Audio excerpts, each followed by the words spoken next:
Today we'll talk about how can you enable security questions on your or add security questions on your Upwork Talent app. We're going to figure out this solution or know how you can do that on your app. All you have to do, you just go above your photo, click on it here.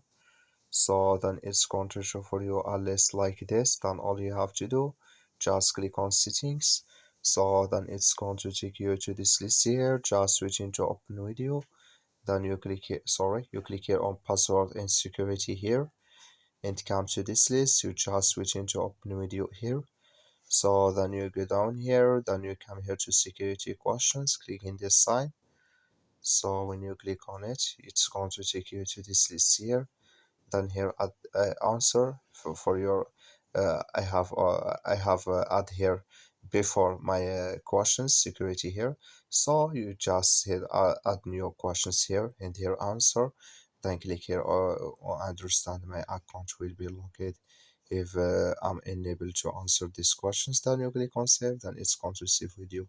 That's all you have to do. Thank you for watching. Don't forget to support us by liking, subscribe.